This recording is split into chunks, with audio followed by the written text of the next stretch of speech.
6개월 동안 나는 남편 이진을 굳이 밀어냈다. 그러다 그가 내 어머니를 찾아가 진실을 캐물었을 때 그는 눈시울을 붉히며 말했다. 어머니, 왜 진작 말씀해주지 않으셨어요? 시계가 11시를 알리는 종소리를 울렸다. 현관문에서 열쇠가 돌아가는 소리가 마침내 들려왔다. 나는 손에 쥘 리모컨을 꽉 쥐었다. 손가락 마디가 하얗게 질렸고 시선은 텔레비전 화면에 고정되어 있었지만 아무것도 눈에 들어오지 않았다. 거실에는 스탠드 조명 하나만 켜져 있었고 희미한 노란 불빛은 내 그림자를 길게 늘어뜨렸다. 그 빛은 또한 공기 중에 떠도는 거리감을 더욱 선명하게 만들었다. 이진을 의도적으로 밀어낸 지 6달째 되는 날이었다. 예전에는 그가 야근으로 늦게 들어오면 나는 늘 그를 기다렸다. 따뜻한 국, 간 그릇을 끓여두거나 뜨거운 차 한 잔을 준비해두곤 했다. 그가 문을 열고 들어서면 그는 팔을 벌려 나를 품에 안았고 턱을 내 정수리에 기댄 채 피곤하지만 다정한 목소리로 속삭였다. 여보, 오래 기다렸지. 그때의 거실은 결코 이렇게 조용하지 않았다. 공기 중에까지 사람 사는 냄새가 물씬 풍겼다. 하지만 지금 나는 그저 소파에 앉아 움직이지 않았고 고개조차 들지 않았다. 이진의 신발을 갈아 신고 들어왔다. 그의 몸에서는 바깥의 차가운 기운이 느껴졌다. 그는 나를 흘끗 보았다. 그의 눈빛에는 알아차리기 힘든 기대감이 스쳐 지나갔다가 이내 어둡게 가라앉았다. 그는 예전처럼 다가와 나를 안아주지 않고 그저 조심스러운 발걸음으로 주방 문가로 향했다. 갈비탕 한 그릇 남겨뒀어. 냄비에 데워놨는데 좀 먹을래? 그의 목소리는 아주 작고 조심스러웠다. 나는 마침내 고개를 들었다. 그의 눈에 맺힌 붉은 핏줄을 스쳐보았다. 분명 하루 종일 바빴으리라. 마음속이 무엇인가에 찔린 듯 다큰거렸다. 촘촘하고 아픈 감각. 하지만 나는 애써 마음을 굳게 먹고 차가운 어조로 잘라말했다. 아니요. 괜찮아요. 배 안 고파요. 이진의 움직임이 멈췄다. 그의 손은 여전히 주방 문 손잡이에 걸려 있었다. 그는 몇 초 동안 나를 응시했다. 마치 내 얼굴에서 무언가를 찾아내려는 듯이. 하지만 나는 모든 감정을 꽁꽁 숨긴 채 그에게 차가운 얼굴만을 보여주었다. 조금이라도 마셔봐. 그가 다시 한번 권했다. 목소리가 조금 낮아졌다. 오늘 좀 늦게까지 일했어. 요즘 당신 입맛도 없는데 몸보신해야지. 그가 여전히 내 식욕이 좋지 않다는 것을 기억하고 있었다. 내 마음속의 아픔이 또 몇 배로 깊어졌다. 그러나 이럴수록 나는 더 약해질 수 없었다. 나는 일어서서 그의 시선을 피하며 침실로 향했다. 괜찮다고 했잖아요. 이진 씨, 제발 저 좀 귀찮게 하지 마세요. 그를 스쳐 지나갈 때 나는 그의 몸에서 느껴지는 온기를 그리고 나를 안심시켰던 익숙한 향기를 느낄 수 있었다. 한순간 그의 품에 안겨 모든 서러움과 고통을 털어놓고 싶다는 충동을 간신히 억눌렀다. 하지만 그럴 수 없었다. 나는 애써 허리를 고추 세우고 발걸음을 재촉해 침실로 들어섰고 문을 닫았다. 문이 닫히는 순간 나는 문에 기대어 더 이상 참지 못하고 소리 없이 눈물을 흘렸다. 어깨가 미세하게 떨렸지만 바깥에 있는 그가 들을까봐 감히 소리조차 낼 수 없었다. 거실은 오랫동안 고요했다. 너무나 고요해서 나는 그가 이미 떠났다고 생각했다. 그러나 얼마 지나지 않아 주방에서 미세한 소리가 들렸다. 아마도 그가 탕을 그릇에 덜어내는 소리일 것이다. 잠시 후에는 가볍게 식기를 싱크대에 놓는 소리가 들렸다. 나를 깨울까봐 조심하는 듯했다. 나는 그가 틀림없이 그 갈비탕을 혼자 마셨을 거라는 것을 알았다. 예전에는 그가 늘 내가 끓인 탕이 가장 맛있다고 말하곤 했다. 하지만 오늘 이 탕은 그가 직접 끓인 것이었다. 또 10여 분이 흘렀을까 그가 옆방인 손님 방으로 들어가는 소리가 들렸다. 그곳은 지난 6개월 동안 그가 주로 머물던 곳이었다. 내가 방을 따로 쓰자고 제안한 이후로 그는 단 한 번도 안방에 들어온 적이 없었다. 손님 방문이 소리 없이 가볍게 닫혔다. 마치 그 사람처럼. 내가 아무리 차갑게 대하고 아무리 밀어내도 그는 결코 화를 내지 않았다. 그저 묵묵히 나를 기다릴 뿐이었다. 나는 바닥에 주저앉아 무릎을 끌어안았다. 눈물이 더 격렬하게 쏟아졌다. 내가 그에게 이렇게 차갑게 대하고 싶었던 것이 아니었다. 그를 밀어내고 싶지도 않았다. 하지만 어쩔 수 없었다. 나는 그에게 내 몸 안에 나쁜 것이 자라고 있다는 것을 말할 수 없었다. 그가 나 때문에 걱정하게 할 수도 없었고 그에게 짐이 될 수도 없었다. 젊은 나이에 회사를 번창시켰고 그는 건강한 아내와 행복한 가정을 가질 자력이 있었다. 언제라도 떠날 수 있는 나 같은 사람과 시간을 낭비하고 에너지를 소모할 사람이 아니었다. 나는 이런 식으로 그가 서서히 나에게 실망하게 만들고 그가 자발적으로 나를 떠나게 할 수밖에 없었다. 그렇게 내가 정말 더 이상 버틸 수 없을 때 그는 어쩌면 조금이라도 덜 미련을 가질 수 있을 것이다. 손님방 쪽에서는 더 이상 아무 소리도 들리지 않았다. 아마도 그는 피곤해서 이미 잠들었을 것이다. 나는 일어서서 창가로 걸어갔다. 커튼을 살짝 젖히고 바깥의 칠흑 같은 밤하늘을 바라보며 마음속으로 조용히 읊조렸다. 이진 씨, 미안해요. 조금만 더 기다려줘요. 당신이 나에게 완전히 실망하면 우리는 해방될 거예요. 하지만 나는 이 의도적인 거리감이 언제까지 지속될지, 그리고 그가 정말 내가 원하는 대로 나를 완전히 잊을 수 있을지 알 수 없었다. 다음 날 아침, 나는 평소보다 일찍 일어났다. 침실에서 나왔을 때 거실에는 아무도 없었다. 식탁 위에는 아직 따뜻한 아침 식사가 놓여 있을 뿐이었다. 내가 예전에 좋아했던 뜨거운 만두와 두유였다. 생각할 필요도 없이 이진이 사다 놓은 것이었다. 그는 항상 이랬다. 내가 아무리 차갑게 대해도 그가 해야 할 보살핌은 조금도 줄지 않았다. 나는 식탁 옆에 서서 몇 초 동안 멍하니 있었다. 마음속이 쓰리고 씁쓸했다. 결국 나는 그 아침 식사를 건드리지 않고 몸을 돌려 주방으로 들어가 따뜻한 물 한 잔을 따랐다. 따뜻한 물과 함께 빵 몇 조각을 먹었다. 요즘 내 식욕은 점점 더 나빠져서 조금이라도 기름진 음식은 목으로 넘길 수 없었다. 하물며 만두 같은 것은 더더욱. 짐을 챙기고 가방을 메고 집을 나섰다. 병원에 검진을 받으러 갈 생각이었다.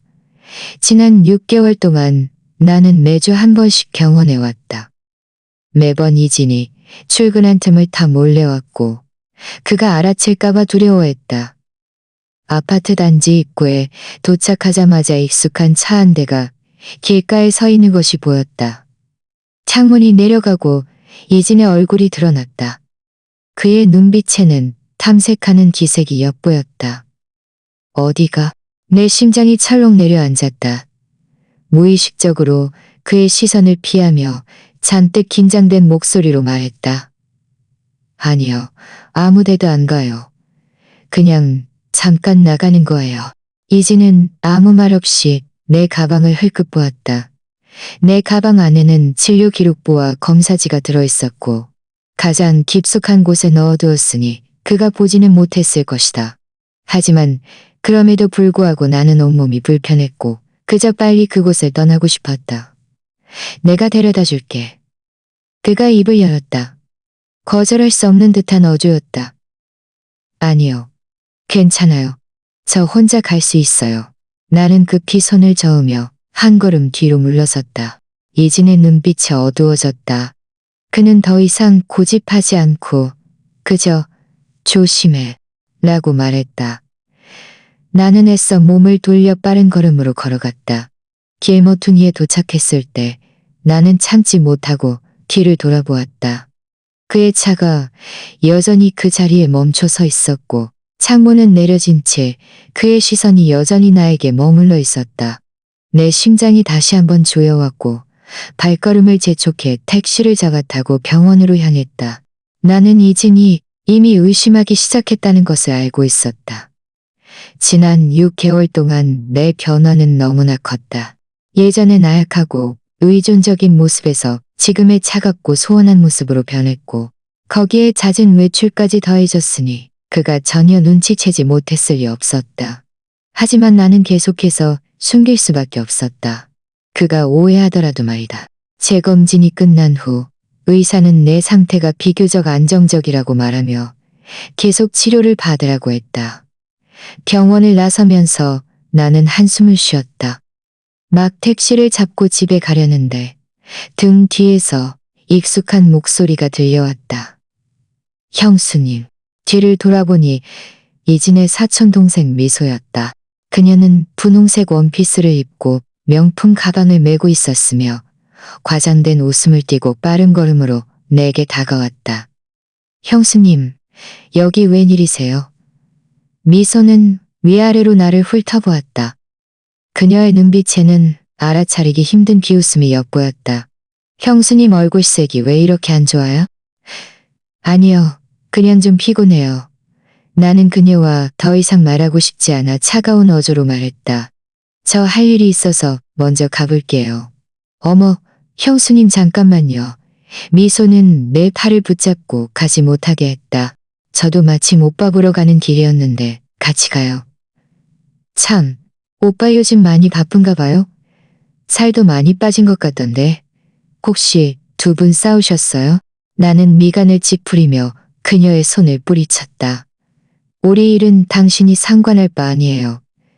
미소의 얼굴에 떠올랐던 웃음이 굳어졌다가 이내 다시 그 순진한 표정으로 돌아왔다. 형수님, 제가 두 분 일에 참견하려는 건 아니고요. 그냥 걱정돼서요. 형수님도 아시잖아요. 요즘 사람들이 형수님이랑 오빠 사이 안 좋다고 말이 많아요. 심지어 어떤 사람은 형수님이 밖에서 다른 남자를 만난다고도 하던데요. 무슨 헛소리예요. 나는 순간 화가 치밀어 목소리가 몇 배는 높아졌다. 저도 진짜인지는 모르겠어요. 그냥 사람들이 그렇게 말하는 걸 들었을 뿐이에요. 미소는 억울한 듯 고개를 숙이며 작은 목소리로 말했다. 형수님, 제발 화내지 마세요. 저는 그냥 혹시라도 무슨 일이 있다면 오빠랑 잘 얘기해서 풀라고 말씀드리고 싶었어요. 오빠가 형수님을 얼마나 아끼는데 분명 용서해 줄 거예요. 나는 그녀의 가식적인 모습에 속이 메스꺼웠다. 미소는 항상 나를 못마땅하게 여겼고 내가 이진에게 어울리지 않는다고 생각했다. 예전에도 뒤에서 내 욕을 하곤 했다. 이제 우리 사이가 안 좋아진 것을 보니 더욱 신이 난 듯 나를 곤경에 빠뜨리려 하는 것이 분명했다. 내일은 당신이 신경 쓸 필요 없어요. 나는 차갑게 말하고 몸을 돌려가 버렸다. 더 이상 그녀를 상대하지 않았다. 집에 돌아왔을 때 이진은 아직 돌아오지 않았다. 내가 앉은 지 얼마 되지 않아 문 두드리는 소리가 들렸다. 이진인 줄 알고 문을 열었는데 문 앞에 서 있는 사람은 여전히 미소였다. 형수님, 아직 화나신 거 알아요. 미소는 내가 말할 틈도 주지 않고 곧바로 안으로 밀고 들어왔다. 저는 정말 형수님과 오빠를 위해서예요. 오빠가 오늘 저에게 형수님이 어디 갔는지 봤냐고 특별히 물어봤어요. 그리고 요즘 형수님이 오빠에게 숨기는 일이 있냐고도 물어봤고요. 내 심장이 철렁 내려앉았다. 아침에 이진이 무심코 물어본 것이 아니라 정말 나를 주시하고 있었던 것이었다. 그가 왜 그런 걸 물어요? 나는 차가운 어조로 물었다. 걱정되니까 그렇죠. 미소는 거실로 걸어와 앉아서 식탁 위에 물컵을 들어 한 모금 마셨다. 형수님, 제 말대로 오빠에게 솔직하게 말하는 게 좋을 것 같아요. 오늘 병원에 가셨죠? 제가 다 봤어요. 혹시 아프신 거예요? 아니면 누구를 만나러 가신 거예요? 그녀가 나를 따라왔다는 사실에 나는 순간 분노가 치밀어 올랐다. 미소 씨, 도대체 뭘 하려는 거예요? 미소는 물컵을 내려놓고 나를 바라보았다. 저는 그저 오빠가 진실을 알 권리가 있다고 생각해요. 형수님이 정말 아프다면 오빠가 분명 돌봐줄 거예요. 만약 형수님이 정말 밖에서 다른 사람을 만난다면 오빠를 더 이상 붙잡아 둘 수는 없잖아요. 바로 그때 현관문에서 열쇠가 돌아가는 소리가 들렸다. 이진이 돌아온 것이었다. 미소는 이진이 들어오는 것을 보자마자 걸떡 일어서서 억울한 표정을 지었다. 오빠, 드디어 왔어요. 제가 방금 형수님하고 얘기했는데 형수님이 기분 나빠하시면서 저에게 화를 내셨어요. 이진의 시선이 나에게 향했다. 그의 눈빛에는 탐색과 의욕이 살아있었다. 나는 그를 바라보고 옆에 서서 가식적인 표정을 짓고 마음속에 무력감이 밀려왔다. 오늘부터 우리 사이에 오해는 더욱 깊어질 것이라는 것을 알았다. 이진의 시선은 나와 미소 사이를 오갔고 결국 나에게로 향했다. 그의 목소리에는 알아차리기 힘든 피곤함이 섞여 있었다. 무슨 일이야? 내가 입을 열기도 전에 미소가 먼저 말을 가로챘다. 오빠, 저는 그저 형수님에게 좋은 마음으로 무슨 일이 있으면 오빠에게 잘 얘기해서 풀라고 조언했을 뿐이에요. 그런데 형수님은 제 말을 듣지 않고 오히려 저에게 화를 내면서 제 일에 참견하지 말라고 하셨어요. 그녀는 말하면서 눈시울까지 붉어져 세상에 없는 큰 억울함을 당한 듯한 모습이었다. 나는 그녀의 서툰 연기에 온몸이 떨렸다. 막 반박하려는데 이진이 먼저 미간을 찌푸리며 나에게 말했다. 수아 씨, 미소도 좋은 마음으로 그런 건데 너무 심하게 대하지 마. 그가 미소를 편드는 말을 듣자 내 마음은 차가운 물을 끼얹은 듯 순식간에 식어버렸다. 나는 입을 열었지만 결국 아무 말도 하지 못하고 그저 비웃음만 흘리며 소파로 걸어가 앉았다. 미소는 이진이 자신을 감싸주는 것을 보고 입꼬리를 살짝 올렸다. 이내 다시 걱정스러운 표정으로 바뀌었다. 이진 오빠, 사실 제가 오빠에게 할 말이 하나 더 있는데 말해야 할지 모르겠어요. 무슨 일인데? 이진이 물었다. 미소는 나를 흘끗 보고는 내가 들을까봐 걱정하는 듯 목소리를 낮췄다. 오빠, 제가 오늘 병원 앞에서 형수님이 낯선 남자와 이야기하는 것을 봤어요. 그 남자가 형수님에게 봉투를 건네주던데요. 사실 말하고 싶지 않았는데 오빠가 너무 걱정돼주던데요. 무슨 헛소리야. 나는 벌떡 일어서서 미소를 가리켰다. 화가 나서 목소리까지 떨렸다. 미소 씨, 함부로 말하지 마. 내가 병원 앞에서 사람을 만난 건 사실이지만 그 사람은 내 주치의였어. 그가 나에게 준 것도 이상한 물건이 아니라 내 항암 치료 동의서와 다음 치료 계획이었어. 하지만 미소는 고의적으로 사실을 왜곡하여 일을 더럽게 만들었다. 미소는 내가 소리치자 한 걸음 뒤로 물러서서 이진의 뒤에 숨으며 억울한 듯 말했다. 저는 헛소리한 거 아니에요. 정말 봤다고요. 오빠, 제 말을 못 믿겠으면 형수님한테 물어봐요. 그 남자가 형수님에게 하얀 봉투를 주지 않았어요? 이진의 시선이 곧바로 나에게 향했다. 그의 눈빛에는 탐색과 의심이 가득했다. 나는 그가 지금 미소의 말을 믿기 시작했다는 것을 알았다. 내 손에는 실제로 하얀 봉투가 들려 있었다. 의사가 방금 나에게 준 치료 계획서였다. 만약 내가 그것을 꺼내어 설명한다면 내가 병에 걸렸다는 사실을 그에게 말해야만 했다. 하지만 내가 병에 걸렸다는 사실을 그에게 말해야만 했다. 하지만 내가 그것을 꺼내지 않으면 미소의 말을 묵인하는 것이 되는 셈이었다. 나는 딜레마에 빠졌고 결국 후자를 꺼졌고 내가 아무 말도 하지 않자 이진의 눈빛은 점점 차가워졌고 목소리 또한 무거워졌다. 수아 씨, 그 사람이 말한 게 사실이야. 오늘 병원에 간 게 아픈 데가 있어서가 아니라 그 남자를 만나러 간 거야. 그 봉투 안에는 뭐가 들어있어? 그의 질문 하나하나가 칼날처럼 내 심장을 찔렀다. 나는 고개를 들어 그를 바라보았다. 그의 눈에 비친 의심과 실망. 나는 눈물을 억지로 참으며 아무렇지 않은 척 말했다. 그의 눈에 비친 의심과 실망. 나는 눈물을 억지로 참으며 이 말은 도화선처럼 이진의 분노에 불을 붙였다.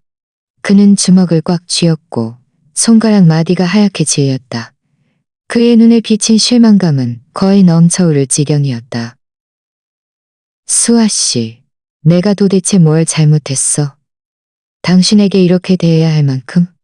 지난 6개월 동안 내가 당신에게 어떻게 했는지 당신 마음속으로 모르고 있어. 내가 모든 것을 당신에게 맞춰주고 늘 당신에게 양보했잖아. 당신은 아무 잘못 없어. 나는 고개를 돌려 그의 눈을 감히 보지 못했다. 목소리가 미세하게 떨렸다. 내가 변했어. 나는 당신을 사랑하지 않아. 당신과 헤어지고 싶어. 그 남자가 당신보다 더 좋고 나를 더 잘 이해해준다고 하면 안 돼? 좋아. 사랑하지 않는다고? 좋아. 나보다 더 좋다고? 이진의 목소리까지 떨렸다. 그는 나를 뚫어지라 응시했다. 마치 내 모습을 뼛속 깊이 새겨 넣으려는 듯이. 수아 씨, 당신이 한 말, 내가 기억할게. 말을 마친 그는 몸을 돌려 문 쪽으로 걸어갔다. 미소는 옆에서 다식적으로 만류했다. 오빠, 화내지 마. 어쩌면 오해가 있을 수도 있잖아. 형수님에게 다시 한번 물어봐. 이진은 그녀의 말을 전혀 듣지 않고 쾅 하고 문을 닫았다. 집 전체가 흔들릴 정도였다. 문이 닫히는 순간 나는 더 이상 버티지 못하고 다리가 풀려 소파에 주저앉았다. 눈물이 쉴 새 없이 흘러내렸다. 소리내어 울지 않으려 입을 틀어막았지만 어깨는 주체할 수 없이 격렬하게 떨렸다. 미소는 이진이 떠나자 얼굴에 떠올랐던 억울한 표정을 순식간에 지우고 대신 의기양양한 웃음을 지었다. 그녀는 내게 다가와 내려다보며 말했다. 형수님이 영원히 오빠를 독차지할 수 있을 거라고. 오빠가 마침내 형수님에게 실망했으니. 내가 말했죠. 오빠는 원래 내 것이었어요. 형수님은 그에게 어울리지 않아요. 당신이나 꺼져. 나는 고개를 들어 붉어진 눈으로 그녀를 노려보았다. 목소리가 쉬어 있었다. 안 나갈 건데요. 미소는 비웃으며 말했다. 나는 형수님이 오빠에게 어떻게 버림받는지 지켜볼 거예요. 참, 내가 방금 한 말 오빠가 분명 다 기억할 거예요. 오빠는 이제 다시는 형수님을 믿지 않을 거예요. 이혼할 준비나 하세요. 미소는 말을 마친 후 거들먹거리며 나갔다. 나갈 때도 고의적으로 문을 세게 닫았다. 집 안은 완전히 고요해졌고 내 억눌린 울음소리만 남았다. 나는 이진이 나에게 실망하게 만드는 데 성공했다는 것을 알았다. 하지만 내 마음은 텅 빈 것처럼 아파서 숨조차 쉴 수 없었다. 얼마 지나지 않아 이진에게서 메시지가 왔다. 나 회사에 가서 지낼게. 언제든 이혼하고 싶으면 말해. 이 메시지를 보자 나는 더 심하게 울었다. 우리 사이의 관계가 정말 최악으로 치달았다는 것을 알았다. 하지만 후회하지 않았다. 그가 나를 완전히 잊을 수만 있다면 다만 이 고통스러운 날들이 언제까지 지속될지 그리고 진실이 밝혀지는 날 이진이 어떤 반응을 보일지 알 수 없었다. 그날이 조금이라도 늦게 오기를 바랄 뿐이었다. 이진이 이사간 다음 날 나는 고열에 시달렸다. 항암 치료의 부작용이 완전히 가라앉지도 않은 데다 전날 감정 소모가 너무 커서 몸이 완전히 버티지 못했다. 나는 침대에 웅크리고 누워 있었다. 온몸이 뜨거웠고 의식은 흐릿했다. 해열제를 찾으려 했어 일어서려 했지만 조금만 움직여도 현기증이 심하게 났고 온몸이 쑤시고 기운이 없었다. 집안은 무서울 정도로 고요했다. 예전에는 이진이 집에 있을 때 내가 가볍게 기침이라도 하면 그는 걱정하며 달려와 이것저것 묻곤 했다. 하지만 지금은 내가 열이 나서 쓰러져도 아무도 모를 것이었다. 몽롱한 상태에서 나는 침대의 머리맡에 휴대전화를 거두어 찾아 마지막 힘을 다해 어머니에게 전화를 걸었다. 어머니가 도착했을 때 나는 이미 열 때문에 말조차 할 수 없었다. 어머니는 내 이마를 만져보고는 놀라서 눈물을 흘렸다. 울면서 나를 부축해 조심스럽게 해열제를 먹이고 젖은 수건으로 몸을 닦아 열을 식혔다. 수아, 너 왜 이렇게 됐니? 어머니는 침대 옆에 앉아 안쓰럽게 나를 바라보았다. 이진은? 그는 왜 집에 없니? 너를 돌봐야 할 사람이 이진의 이름이 나오자 나는 다시 참지 못하고 눈물을 흘렸다. 고개를 저으며 쉬어버린 목소리로 말했다. 엄마, 그 사람 이사 갔어요. 우리 이혼할 거예요. 어머니는 잠시 멍하니 있다가 이내 한숨을 쉬었다. 네가 아픈 것 때문이니? 네가 아픈 것 때문이니? 수아, 내가 진작 너에게 혼자 끙끙 앓지 말고 이진에게 진실을 말하라고 했잖아. 그는 분명 너를 돌봐줄 거야. 지금 봐, 너 혼자 얼마나 힘들게 지내니? 말할 수 없었어요. 나는 고개를 저으며 흐느꼈다. 엄마, 이진은 너무 훌륭한 사람이에요. 내가 그에게 짐이 되어서는 안 돼요. 내가 그에게 위암에 걸렸다고 말하면 그는 분명 일을 포기하고 나를 돌볼 거예요. 만약 내가 낫지 못하면 그의 남은 평생은 어떻게 돼요? 저는 그렇게 이기적일 수 없어요. 이 바보 같은 아이야. 그건 이기적인 게 아니라 너 자신을 힘들게 하는 거고 이진까지 힘들게 하는 거야. 어머니는 내 손을 잡았다. 눈시울이 붉어져 있었다. 이진은 너를 진심으로 사랑해.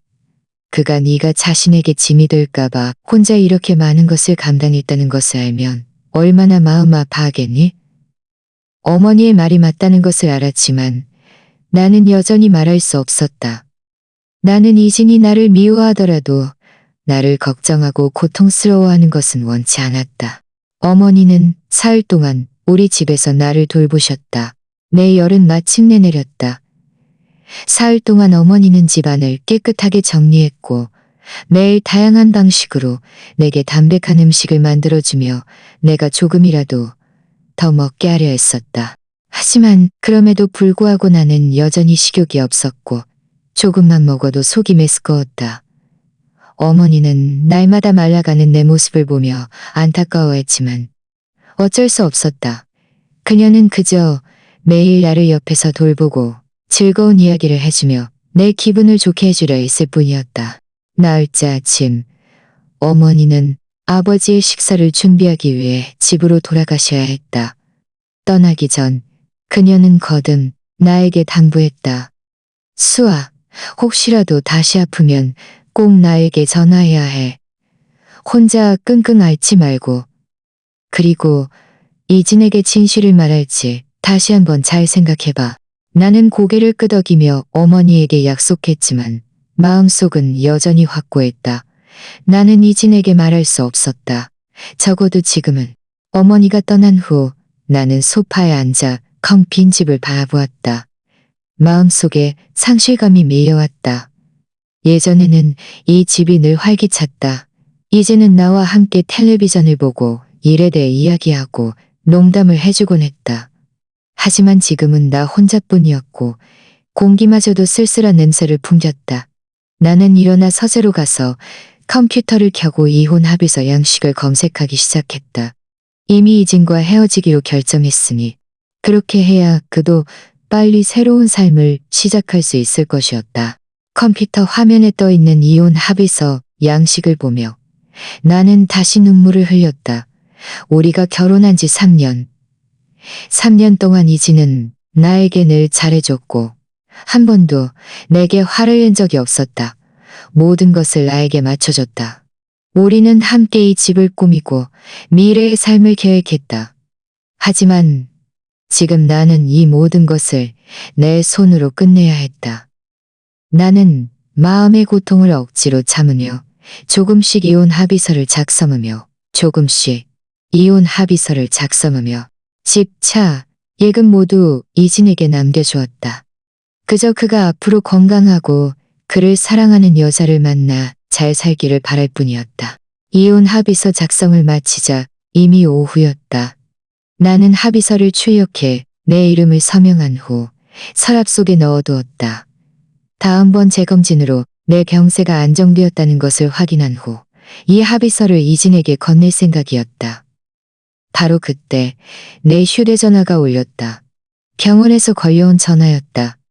의사는 전화로 내 재검진 결과가 나왔고 상태는 비교적 안정적이지만 앞으로도 계속 항암 치료를 받아야 한다고 말했다. 다음 주에 다시 병원에 오라고 했다. 전화를 끈 차 나는 안도했다. 내 병세만 안정될 수 있다면 조금 더 고통받는 것도 괜찮았다. 그저 이진이 나를 완전히 잊는 그날까지, 그가 새로운 삶을 시작하는 그날까지 내가 버틸 수 있기를 바랄 뿐이었다. 저녁이 되자 나는 다시 몸이 좋지 않았다. 온몸이 으슬으슬 춥고 위장도 은근히 아파왔다. 나는 소파에 웅크리고 앉아 쿠션을 끌어안았다. 마음속이 서러웠다. 이진이 정말 그리웠다. 그의 품이, 그의 다정함이 그리웠다. 하지만 우리에게 더 이상 가능성은 없다는 것을 알았다. 나는 휴대전화를 꺼내 우리가 예전에 함께 찍은 사진들을 보았다. 사진 속 우리는 활짝 웃고 있었다. 이진은 나를 품에 안고 있었고 그의 눈에는 사랑이 가득했다. 사진을 보며 나는 다시 참지 못하고 눈물을 흘렸다. 이진 씨, 미안해요. 제 이기심을, 제 나약함을 용서해줘요. 당신과 끝까지 함께할 수 없게 됐어요. 부디 앞으로 행복하기를 바라요. 나는 마음속으로 조용히 읊조렸다. 나는 앞으로의 길이 매우 힘들 것이라는 것을 알았다. 항암 치료의 고통, 홀로 살아가는 외로움, 그리고 이진에 대한 그리움이 나를 계속 괴롭힐 것이었다. 하지만 나는 포기하지 않을 것이다. 나는 열심히 치유받고 열심히 살아갈 것이다. 이진을 위해서라도 나는 잘 살아야 했다. 그가 나를 나중에 기억할 때 후회만 남기지 않도록. 이혼 합의서를 서랍에 넣어둔 지 사흘째 되는 날, 나는 주방에서 미음을 끓이고 있었다. 현관문에서 갑자기 열쇠가 돌아가는 소리가 들렸다. 내 손이 멈칫했다. 미음의 뜨거운 김이 눈을 따갑게 했지만 심장은 순식간에 목구멍까지 치솟았다. 이 시간에 누구지? 어머니는 어제 막 돌아가셨고 아버지는 몸이 좋지 않아서 혼자 오실 리 없었다. 설마 이진인가? 나는 냄비 주걱을 든 채 그 자리에 굳어버렸다. 숨소리마저 조용히 가라앉혔다. 문이 열리고 익숙한 그림자가 문가에 나타났다. 과연 이진이었다. 그는 검은색 정장을 입고 있었다. 막 회사에서 온 듯했고 얼굴에는 피곤한 기색이 역력했다. 손에는 빈 여행 가방을 들고 있었다. 갈아입을 옷 좀 가져가려고. 그가 먼저 입을 열었다. 아무렇지 않은 듯한 어조였고 그의 시선은 내게 오래 머물지 않고 그의 시선은 나는 안도했지만 왠지 모르게 서운함도 밀려왔다. 그는 그저 물건을 가지러 온 것일 뿐 나 때문도 아니었고 후회해서 온 것도 아니었다. 나는 몸을 돌려 냄비 속 미음을 계속 저었다. 하지만 손이 주체할 수 없이 떨렸다. 미음 몇 방울이 튀어 손가락이 얼얼했다. 침실에서 옷장 문이 열리고 닫히는 소리, 그리고 옷가지가 스치는 소리가 들렸다. 나는 주방 문 뒤에 기대어 이 익숙한 소리들을 들었다. 마음속이 복잡했다. 예전에는 그가 집에 있을 때 이 소리들은 모두 사람 사는 냄새로 가득했지만 지금은 그저 어색함과 거리감만 남았다. 얼마 지나지 않아 이진은 옷가지로 가득 찬 여행 가방을 들고 나왔다. 그가 거실을 지나갈 때 발걸음이 갑자기 멈췄다. 나는 그의 시선을 따라갔고 심장이 철렁 내려앉았다. 아침에 약을 먹고 약병을 무심코 거실 테이블 위에 두었는데 치우는 것을 잊었던 것이다. 그것은 항암치료 보조제 약병이었다. 병에는 복잡한 약 이름과 병원 로고가 찍혀 있었다. 이진의 시선은 그 약병에 고정되었고 그의 미간은 점점 찌푸려졌다. 눈빛에는 의혹이 가득했다. 나는 너무나 당황해서 황급히 걸어가 약병을 치우려 했다. 아무것도 아니에요. 그냥 보통 감기약이에요. 내 동작은 빨랐지만 이진이 나를 막아섰다. 그의 손이 내 손목을 잡았다. 힘이 그리 세지는 않았지만 나는 움직일 수 없었다. 그의 시선은 약병에서 내 얼굴로 옮겨왔다. 그의 눈빛에는 탐색과 내가 이해할 수 없는 감정이 서려 있었다. 감기약이라고 확신해. 당연하죠. 그럼 뭐겠어요? 나는 애써 침착한 척하며 그의 시선을 피했다. 하지만 목소리는 미세하게 떨렸다. 이진이 늘 세심한 사람이라는 것을 알기에 그가 뭔가 이상하다는 것을 분명 눈치챘을 것이었다. 이진은 아무 말 없이 내 손을 놓고 테이블 위에 약병을 집어들었다. 병에 쓰여있는 글자들을 꼼꼼히 읽었다. 그의 미간은 점점 더 깊게 찌푸려졌고 얼굴색도 점점 어두워졌다. 나는 옆에 서서 심장이 토끼처럼 한참이 지나서야 그는 약병을 내려놓고 다시 나를 바라보았다. 그의 목소리에는 알아차리기 힘든 떨림이 섞여 있었다. 요즘 자주 아팠어? 매주 나간다고 한 건 혹시 병원에 간 거야? 아무것도 아니라고 했잖아요. 나는 여전히 인정하려 하지 않고 몸을 돌려 그의 눈을 감히 보지 못했다. 이진 씨, 우리 이미 이혼할 건데 내일은 당신이 상관할 필요 없어요. 상관할 필요 없다고? 이진의 목소리가 갑자기 몇 배는 높아졌다. 분노가 섞여 있었다. 수아 씨, 나에게 말해줘. 도대체 무슨 약이야? 혹시 아픈 거야? 저는 미소가 당신이 병원에서 낯선 남자를 만났다고 했는데 혹시 병원 진료 때문에 간 거야? 그 봉투 안에 들어있던 건 혹시 당신의 진료 기록이야? 그의 잇따른 질문에 나는 할 말을 잃었다. 그가 이미 의심하기 시작했다는 것을 알았다.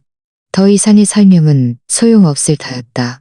하지만 나는 여전히 인정할 수 없었다. 그에게 진실을 알릴 수 없었다.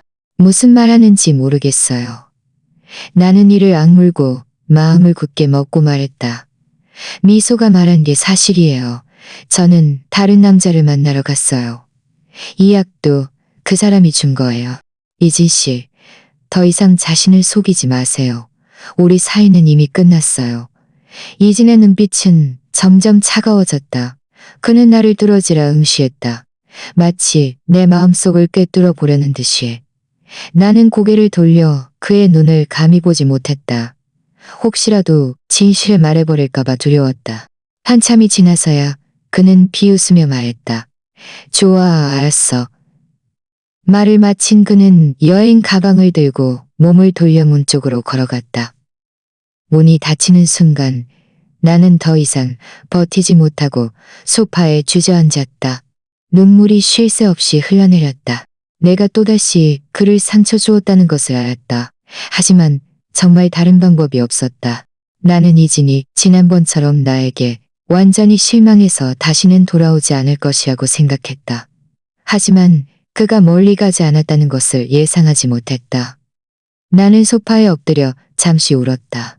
문 밖에서 희미하게 휴대전화 통화 소리가 들렸다. 이진이 전화하는 것 같았다. 나는 호기심이 들어 일어나 문가로 가서 문틈으로 밖을 내다보았다. 이진은 과연 복도에 서 있었다. 그는 휴대전화를 들고 미간을 찌푸린 채 전화를 들고 미간을 찌푸린 채 구체적인 내용은 들리지 않았지만 그가 때때로 우리 집 문을 바라보는 것을 보았다. 그의 눈빛에는 초조함과 걱정이 가득했다. 몇 분 후 이진은 전화를 끊고 돌아섰다. 나는 안도했지만 왠지 모르게 불안했다. 이진이 이대로 넘어가지 않을 것이라고 직감했다. 내 예감이 맞았다는 것이 증명되었다. 이진은 회사로 돌아간 후 곧바로 휴대전화로 그 약 이름을 검색했다. 검색 결과에 항암치료 보조제, 위암 환자의 수술 후 또는 항암치료 기간 중 신체 조절에 사용이라고 표시된 것을 보자마신 그는 얼어붙었다. 위암, 항암치료. 이 두 단어는 마른 하늘의 날벼락처럼 이진의 머리를 강타했다. 그는 지난 6개월 동안 내 변화를 떠올렸다. 날마다 말라가는 몸, 창백한 얼굴, 잦은 외출, 그리고 내 당황스러운 표정과 서툰 설명. 모든 것이 연결되었다. 수아 씨가 자신을 사랑하지 않는 것도, 모든 것이 연결되었다. 수아 씨가 자신을 사랑하지 않는 것도, 밖에서 다른 사람을 만난 것도 아니었다. 그녀가 아팠던 것이고, 그것도 아주 심각한 병이었다. 그녀가 의도적으로 자신을 간 병이었다. 이진의 마음은 칼로 베인 듯 아팠다. 그는 자신을 몇 번이고 때리고 싶었다. 그는 미소의 이간질 때문에 수아 씨를 오랫동안 오해했고 심지어 그에게 상처 주는 말을 너무 많이 했으며 심지어 회사, 기숙사로 이사가서 그녀가 혼자 병고에 시달리게 했다니. 그는 더 이상 가만히 앉아 있을 수 없었다. 휴대전화를 들어 어머니의 전화번호를 찾았다. 그는 쇼아 씨가 자신에게 진실을 말하려 하지 않을 것이니 어머니는 분명 알고 있을 것이라고 시가. 전화가 연결되는 순간 이진의 손까지 떨렸다. 그의 마음은 죄책감과 걱정으로 가득했다. 그는 모든 것이 아직 늦지 않았기를 바랄 뿐이었다. 이진의 전화가 걸려왔을 때 어머니는 주방에서 채소를 다듬고 있었다. 그의 발신자 표시를 보자 어머니의 손이 멈칫했다. 몇 초 망설이다가 전화를 받았다. 이진아, 웬일로 나에게 전화를 다 했니? 전화 저편에서 몇 초간 침묵이 흐른 후 이진의 쉬어버린 목소리가 들려왔다. 어머니, 지금 집에 계세요? 그의 어조에는 숨길 수 없는 초조함과 당황스러움이 섞여 있었고 어머니의 심장을 철렁하게 만들었다. 어렴풋이 무엇인가를 짐작할 수 있었다. 나 집에 있어. 와봐. 어머니는 한숨을 쉬며 말했다. 전화를 끊은 어머니는 손에 들었던 채소를 내려놓고 소파에 앉아 멍하니를 손에 들었던 이진이 분명 수아 씨의 발굽이 아니라고 생각했지만 이진이 분명 수아 씨의 병에 대해 알아챘을 것이라고 생각했다. 그렇지 않으면 그런 어조로 자신에게 말할 리 없었다. 30분도 채 되지 않아 초인종이 울렸다. 어머니는 일어나 문을 열었다. 문 앞에 서 있는 이진의 얼굴은 창백했고 눈에는 핏줄이 가득했으며 머리카락도 흐트러져 있었다. 평소의 기세등등한 모습과는 완전히 다른 초췌한 모습이었다. 이진아, 어서 들어와. 어머니는 옆으로 비켜서 그를 안으로 들어오게 하고 따뜻한 물 한 잔을 달아보았다. 이진은 물컵을 받았지만 마시지 않고 그저 컵을 받았지만 마시지 않고 그저 컵을 받았지만 그의 눈빛에는 죄책감과 안쓰러움이 가득했다. 어머니, 한참이 지나서야 그가 입을 열었다. 목소리가 미세하게 떨렸다. 수아 씨, 혹시 아픈가요? 아주 심각한 병인가요? 어머니는 그를 바라보며 고개를 끄덕였다. 눈시울이 순식간에 붉어졌다. 수아, 위암에 걸렸어. 벌써 반년 됐어. 위암? 이진은 그 두 단어를 중얼거렸다. 몸이 흔들렸고 소파에서 미끄러질 뻔했다. 약 이름을 통해 대략 짐작은 했지만 어머니의 입을 통해 확인하자 그는 여전히 이 사실을 받아들일 수 없었다. 그는 갑자기 고개를 들었다. 눈은 붉게 충혈되어 있었고 핏줄이 가득했다. 눈물이 눈가에 맺혔지만 억지로 참았다. 왜 진작 말씀 안 해주셨어요? 이렇게 큰일을 왜 진작 저에게 말해주지 않으셨어요? 그의 목소리는 커졌고 울부짖음이 섞여 있었으며 후회와 자책으로 가득했다. 후회와 자책으로 가득했다. 어머니, 아세요? 지난 6개월 동안 제가 그녀를 오해했어요. 그녀가 저를 사랑하지 않는다고, 밖에서 다른 사람을 만난다고 생각했어요. 여기까지 말하자 이진은 더 이상 참지 못하고 눈물을 흘렸다. 그는 얼굴을 가리고 어깨를 격렬하게 떨었다. 마치 갈 곳 없는 아이처럼 억눌린 울음소리가 손가락 사이로 새어나왔다. 어머니는 그의 모습을 보며 마음 아파했다. 한숨을 쉬며 말했다. 이진아, 내가 너에게 말하고 싶지 않았던 게 아니야. 수아가 말하지 말라고 했어.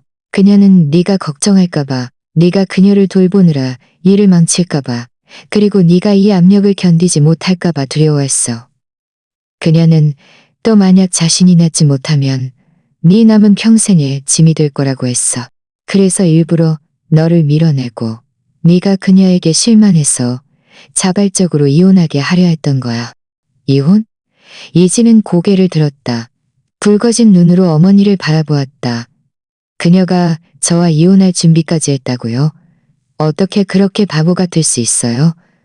저는 그녀의 남편이에요. 그녀를 돌보는 것은 제 책임이에요. 어떻게 저를 밀어낼 수 있어요? 그녀가 너무 바보 같아서 너를 너무 많이 생각해서 그런 거야. 어머니는 눈물을 닦으며 말을 이었다. 수아는 자신이 아프다는 것을 안 후 며칠 동안 울었어. 자신이 낫지 못할까봐 두려웠던 것이 아니라 너에게 폐를 끼칠까봐 두려웠던 거야. 지난 6개월 동안 그녀는 혼자 병원에 가서 항암 치료를 받고 얼마나 많은 고통을 감수했는지 너는 상상조차 할 수 없을 거야. 항암 치료를 받을 때 그녀는 심하게 토하고 아무것도 먹지 못해서 10kg 넘게 빠졌어. 하지만 그녀는 단 한 번도 나에게 말하지 않았어. 내가 걱정할까봐. 어머니의 말을 들으며 이진의 마음은 칼로 베인 듯 아팠다. 그는 지난 6개월 동안 수아 씨의 변화를 떠올렸다.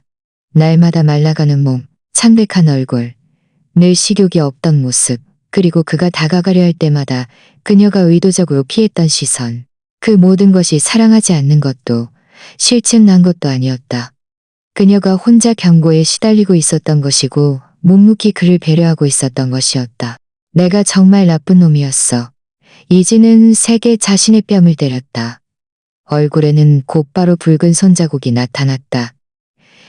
내가 어떻게 그녀를 그렇게 깊이 오해할 수 있었지? 내가 어떻게 그녀가 혼자 그렇게 많은 것을 감당하게 할 수 있었지?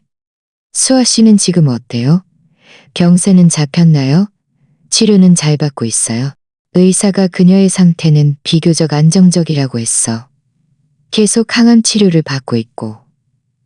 어머니가 말했다. 하지만 그녀가 너무 고집이 세서 모든 것을 혼자 감당하고 다른 사람의 도움을 받으려 하지 않아. 내가 여러 번 그녀에게 진실을 말하라고 설득했지만 그녀는 끝까지 그러려 하지 않았어. 이지는 더 이상 가만히 있을 수 없었다. 벌떡 일어서서 소파 위에 외투를 움켜쥐고 문 쪽으로 달려갔다. 엄마, 저 병원에 가서 수아 씨를 찾을 거예요. 제가 돌볼 거예요. 제가 그녀와 함께 병을 치유할 거예요. 이진아, 잠깐만. 어머니가 그를 불렀다. 수아가 오늘 아침에 나에게 전화해서 병원에 안 가고 집에서 쉬고 있다고 했어. 요즘 항암 치료 부작용이 좀 심해서 몸이 안 좋아서 집에서 쉬고 있대. 집에서 쉬고 있다고? 이진의 발걸음이 멈췄다. 마음속은 더욱 초조해졌다. 그럼 저 지금 당장 집에 가서 그녀를 찾을게요. 서두르지 마. 어머니가 그를 붙잡았다. 수아가 지금 몸이 많이 약해. 네가 집에 가서 화내지 말고 그녀를 너무 흥분시키지 마. 그녀가 너를 밀어낸 것은 모두 너를 위한 것이었어. 그녀에게 잘 말해줘. 이진은 고개를 끄덕였다. 눈시울은 여전히 붉어져 있었다. 엄마, 알겠어요. 그녀에게 화내지 않을 거예요. 잘 말해줄 거예요. 그녀와 함께 병을 치료할 거예요. 돈이 얼마나 들든 어떤 대가를 치르든 저는 그녀를 낫게 할 거예요. 말을 마친 그는 몸을 돌려 문 밖으로 달려나갔다. 발걸음은 급하고 불안했다. 그는 지금 당장 수아 씨 곁으로 돌아가 그녀에게 진실을 알았다고, 그녀를 탓하지 않는다고, 항상 그녀 곁에 있을 것이고 다시는 그녀가 혼자 고통받게 하지 않을 것이라고 말하고 싶었다. 어머니는 황급히 떠나는 그의 뒷모습을 보며 한숨을 쉬었다. 하지만 얼굴에는 안도하는 미소가 떠올랐다. 그녀는 수아 씨가 지난 6개월 동안 겪은 고통이 헛되지 않았다는 것을 알았다. 이진의 마음속에는 수아가 있었다. 그들이 함께 어려움을 잘 헤쳐나갈 수 있다면 분명 이겨낼 수 있을 것이었다. 그리고 나는 지금 침실 침대에 웅크리고 누워 있었다. 항암 치료로 인한 메스꺼움은 아직 가라앉지 않았고 온몸은 힘없이 늘어져 있었다. 이진이 이미 진실을 알았다는 것을, 그가 집으로 서둘러 오고 있다는 것을, 나는 아직도 몸이 좀 나아지면 이혼 합의서를 그에게 건네줘 그를 완전히 해방시켜줄 생각이었다. 나는 눈을 감았다. 머릿속에는 온통 이진의 모습뿐이었다. 그가 정말 그리웠다. 하지만 우리에게 더 이상 가능성은 없다는 것을 알았다. 그가 앞으로 행복하기를, 나보다 더 좋고 건강한 여자를 만나 남은 생을 함께하길 바라면서 이진은 거의 미친 듯이 집으로 달려왔다. 그는 차를 몰고 가속 페달을 끝까지 밟았다. 머릿속에는 온통 어머니가 했던 말들 뿐이었다. 지난 6개월 동안 내가 혼자 고통받던 모습. 후회와 안쓰러움이 조수처럼 그를 덮쳐와 숨조차 쉬기 힘들었다. 예전에는 길게 느껴지던 길이 지금은 한없이 짧게 느껴졌다. 차가 멈추자마자 그는 참지 못하고 차에서 뛰어내려 허둥지둥 계단을 올라갔다. 열쇠를 들고 자물쇠 구멍에 넣으려 했지만 손이 계속 떨려서 몇 번 시도한 후에야 문을 열 수 있었다. 집 안은 고요했고 아무 소리도 들리지 않았다. 이진의 심장은 순식간에 목구멍까지 치솟았다. 그는 발걸음을 조심스럽게 옮기며 살금살금 안으로 들어갔다. 혹시라도 쉬고 있는 나를 방해할까봐 두려웠다. 거실은 텅 비어 있었다. 테이블 위에는 그가 아침에 보았던 그 약병이 여전히 놓여 있었고 옆에는 빈 물컵이 있었다.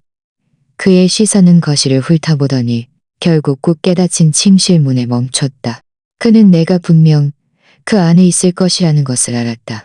그는 침실 문가로 가서 문을 살짝 밀어 문틈으로 안을 들여다보았다. 나는 침대에 웅크리고 누워 두꺼운 이불을 덮고 있었다. 얼굴은 종이처럼 창백했고 미간은 잔뜩 찌푸려져 있었다. 마치 엄청난 고통을 견디고 있는 듯이. 커튼 틈새로 햇살이 비쳐 들어와 내 얼굴에 떨어졌다. 내가 더욱 연약하고 초췌해 보였다. 이진의 심장은 보이지 않는 손에 꽉 쥐인 듯 아파서 숨조차 쉴 수 없었다. 그는 문을 열고 고양이처럼 조용히 안으로 들어갔다. 아마도 인기척을 들었는지 나는 천천히 눈을 떴다. 침대 옆에 서 있는 이진을 보자 나는 잠시 멍하니 있었다. 눈빛에는 놀라움과 의혹, 그리고 알아차리기 힘든 당황스러움이 가득했다. 당신이 왜 돌아왔어요? 내 목소리는 심하게 쉬어 있었고 나약함이 섞여 있었다. 이진은 나를 바라보며 더 이상 자신을 억제하지 못했다. 빠른 걸음으로 침대 옆으로 다가와 웅크리고 앉아 내 손을 꽉 잡았다. 그의 손은 따뜻했다.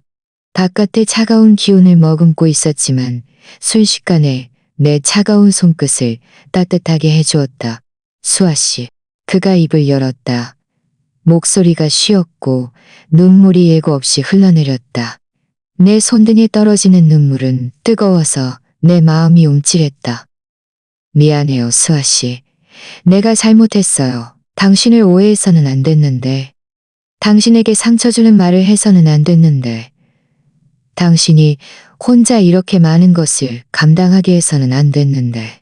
그가 눈물을 흘리는 것을 보고 그가 하는 말을 듣자 내 마음은 혼란스러웠다. 그가 알았다. 어떻게 알았지? 나는 애써 침착한 척하며 내 손을 빼내려 했다. 무슨 말 하는 거예요? 나는 못 알아듣겠어요. 예진 씨, 우리 이미 이혼할 건데 당신이 이럴 필요 없어요. 이혼? 나는 이혼 안 해. 이진은 손에 힘을 주어 내 손을 꽉 잡았다. 내가 빼내지 못하게 하려는 듯이 붉게 충혈된 눈으로 나를 뚫어지라 응시했다. 수아 씨, 나 다 알아요. 다 알았다고요. 엄마가 다 말해줬어요. 당신 위암에 걸린 지 벌써 반년 됐다고요. 당신이 나를 밀어낸 것도 나에게 그렇게 말한 것도 다 나를 위한 것이었죠. 맞죠? 위암이라는 두 단어를 듣자 내 마지막 방어선은 완전히 무너졌다. 나는 더 이상 참지 못하고 눈물이 쉴 새 없이 흘러내렸다. 나는 고개를 돌려 그의 눈을 감히 보지 못했다. 울음 섞인 목소리로 말했다. 맞으면 어때요? 이진 씨, 나 위암에 걸렸어요. 못 나을 거예요. 당신에게 짐이 되고 싶지 않아요. 우리 이혼해요. 당신은 더 좋은 사람을 만날 자격이 있어요. 무슨 헛소리야. 이진이 내 말을 끊었다. 목소리에는 울부짖음이 섞여 있었고 눈물은 더 심하게 흘러내렸다. 뭐가 못 나아? 요즘 의학이 얼마나 발달했는데 우리는 분명 나을 수 있을 거예요. 수아 씨, 당신은 내 아내예요. 당신을 돌보는 것은 내 책임이에요. 어떻게 나를 밀어낼 수 있어요? 당신은 지난 6개월 동안 혼자 이렇게 많은 것을 감당했다는 것을 내가 알면 얼마나 마음 아플지 몰라? 당신은 내가 당신을 오해했을 때 내 마음이 얼마나 힘들었는지 몰라. 당신을 걱정하게 하고 싶지 않았어요. 나는 흐느끼며 말했다. 만약 내가 낫지 못하면 당신의 평생을 망칠까봐 두려웠어요. 당신은 너무 훌륭한 사람이라 건강한 여자를 만나 잘 살아야 해요. 나 같은 짐덩어리 옆에 있을 사람이 아니에요. 당신은 짐덩어리가 아니야. 이지는 나를 갑자기 품에 끌어안았다. 동작은 부드러웠지만 거부할 수 없는 힘이 느껴졌다. 마치 나를 망가뜨릴까봐 두려워하는 듯이. 수아 씨, 당신은 내 평생 가장 사랑하는 사람이야. 당신이 없으면 내가 아무리 잘 살아도 무슨 의미가 있겠어? 위암 정도는 아무것도 아니야. 더 심각한 병이라도 내가 당신 곁에 있을게. 우리 함께 맞서 싸우고 함께 치료받을 거야. 그의 품은 따뜻하고 익숙했다. 지난 6개월 동안 내가 꿈에 그리던 온기였다. 나는 그의 품에 기대어 그의 심장 박동을 느끼고 그의 몸에서 나는 익숙한 향기를 맡았다. 더 이상 참지 못하고 소리내어 울기 시작했다. 지난 6개월 동안의 모든 서러움, 고통, 두려움이 이 순간 한꺼번에 터져나왔다. 이지는 아이를 달래듯 내 등을 부드럽게 두드려주며 나를 위로했다. 입으로는 계속 미안해요. 수아 씨. 모두 내 잘못이에요. 앞으로 내가 곁에 있을 테니. 앞으로 내가 곁에 있을 테니. 나는 오랫동안 울었다. 목이 쉬도록 울고 나서야 서서히 진정되었다. 나는 그의 품에 기대어 쉬어버린 목소리로 물었다. 정말 나를 탓하지 않을 거예요? 내가 진실을 말하지 않은 것을, 일부러 당신을 밀어낸 것을 탓하지 않을 거예요? 탓하지 않아. 내가 어떻게 당신을 탓할 수 있겠어? 이지는 고개를 숙여 내 이마에 입을 맞추었다. 그의 눈빛에는 한없이 깊은 사랑과 안쓰러움이 가득했다. 그저 내가 너무 바보 같아서 당신의 이상을 일찍 알아채지 못하고 당신을 잘 돌보지 못한 것을 탓할 뿐이야. 수아 씨, 앞으로 무슨 일이 생기든 나에게 말해줘. 우리 함께 맞서 싸우자. 응? 나는 그의 붉어진 눈을 바라보았다. 그의 얼굴에 남아있는 손자국. 그것은 그가 아침에 자신을 때린 흔적이었다. 마음속이 아파왔다. 나는 고개를 끄덕이며 흐느끼며 말했다. 알았어요.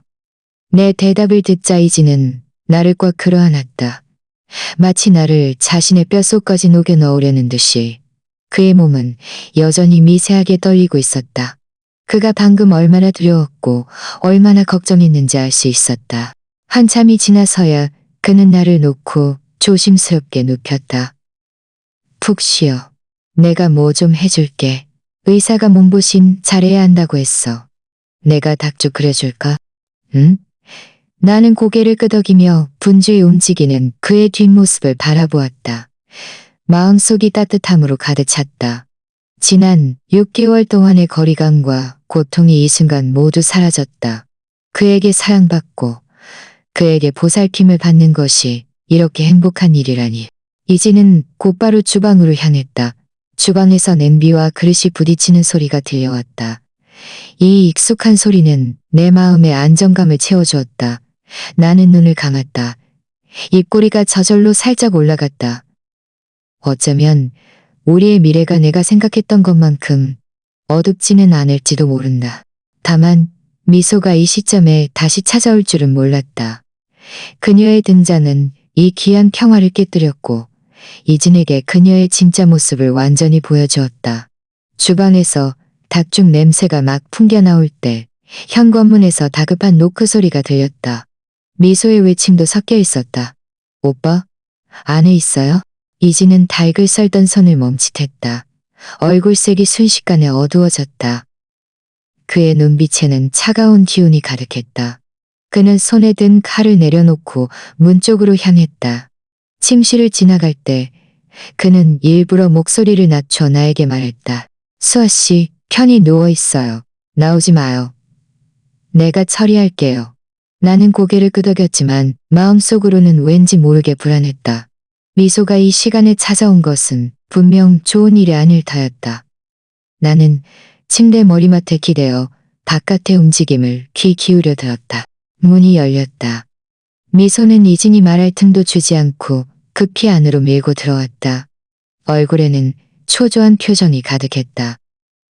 오빠, 무슨 일이에요? 왜 갑자기 집에 돌아왔어요? 혹시 그 수아 씨가 또 오빠에게 무슨 좋은 말을 해서 오빠를 속인 거예요? 미소 씨, 입 다물어. 이진이 차갑게 그녀의 말을 끊었다. 그의 목소리에 담긴 싸늘함에 미소는 자신도 모르게 몸을 떨었다. 여기는 내 집이야. 내가 돌아오고 싶으면 돌아오는 거지. 당신과 무슨 상관이야? 미소는 잠시 멍하니 있었다. 이진이 이런 어조로 자신에게 말할 줄은 예상하지 못했던 것이다. 그녀는 정신을 차린 후 곧바로 눈시울을 붉히며 억울한 듯 말했다. 오빠 저는 말했다. 오빠를 위해서예요. 그 수아 씨는 밖에서예요. 그 수아 씨는 다 오빠를 위해서예요. 나에게 상처를 준다고? 이진은 비웃었다. 그의 눈빛에는 조롱이 가득했다. 진정으로 나에게 상처를 준 사람은 당신이야. 미소 씨, 당신은 고의적으로 거짓말을 꾸며 나와 수아 씨의 관계를 이간질했지. 내가 정말 몰랐을 거라고 생각했어? 미소의 얼굴은 순식간에 새하얗게 질렸고 눈빛에는 당황스러움이 가득했다. 오빠, 무슨 말하는 거예요? 저는 거짓말을 꾸민 적 없어요. 제가 말하는 거예요. 그래? 이진은 주머니에서 휴대전화를 꺼내 녹음 파일을 재생했다. 곧바로 미소와 그녀의 친구의 대화 소리가 들려왔다. 걱정 마. 내가 수아 씨 그 여자 분명 쫓아낼 수 있을 거야. 이진 오빠는 원래 내 것이었으니까. 내가 일부러 그가 다른 남자와 함께 있는 걸 봤다고 말하면 이진 오빠는 분명 그녀를 오해할 거야. 그녀는 그 병든 몸으로 분명 오래 살지 못할 테고 그때가 되면 이진 오빠는 내 것이 될 거야. 이진 오빠는 내 것이 될 거야. 이건 그가 저를 모함하는 거예요. 아, 그때가 되면 이진 오빠는 녹음 파일의 내용은 또렷하고 선명했다. 그녀의 얼굴은 모함한다고? 이진은 휴대전화를 넣었다. 그의 눈빛은 얼음처럼 차가웠다. 미소 씨, 내가 당신 친구를 찾아갔을 때 그가 당신을 도와줄 거라고 생각했어?